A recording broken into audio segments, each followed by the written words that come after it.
আজ বৃহস্পতিবার সকালে আবারও এক্সকাভেটর দিয়ে বঙ্গবন্ধু শেখ মুজিবুর রহমানের বাড়ি ভাঙার কাজ শুরু হয়।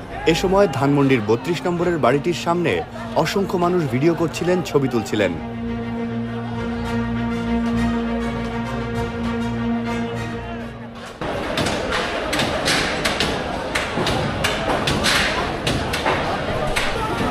গত রাতের বিরতির পর সকাল 10টার পরে পুনরায় একটি এক্সকাভেটর দিয়ে বাড়ি ভাঙার কাজ শুরু হয়। পরে এক্সকাভেটরের পরিবর্তে হাতুড়ি, শাবল দিয়ে ভাঙা হচ্ছে বাড়ির বিভিন্ন অংশ।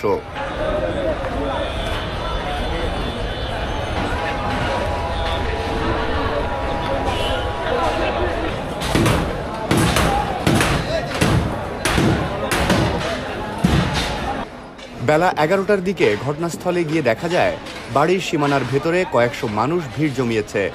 বাড়িটির পেছনে 6তলা ভবনটিও ভাঙা হচ্ছে। ভবনটির ভেতর থেকে বই, স্টিল, লোহা, টিন, কাঠ সহ বিভিন্ন জিনিস ভেঙে নিয়ে যাচ্ছেন অনেকে। ভাঙা ভবনের ধ্বংসস্তূপের মাঝে কিছু জায়গায় এখনো আগুন জ্বলছে। কয়েকজন তরুণ ফিলিস্তিনের পতাকা হাতে ভবনের ভাঙা অংশে দাঁড়িয়ে উল্লাস করছে।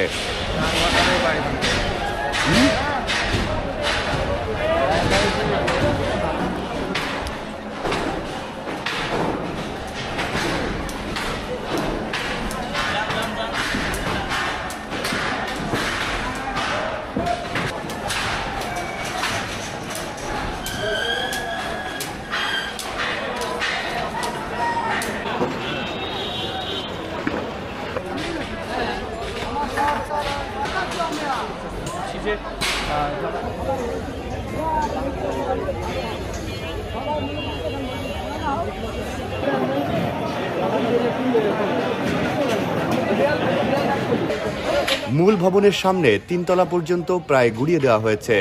এছাড়া পাশের একটি ভবন আর জাদুঘরের একাংশও ধ্বংসস্তূপে পরিণত হয়েছে।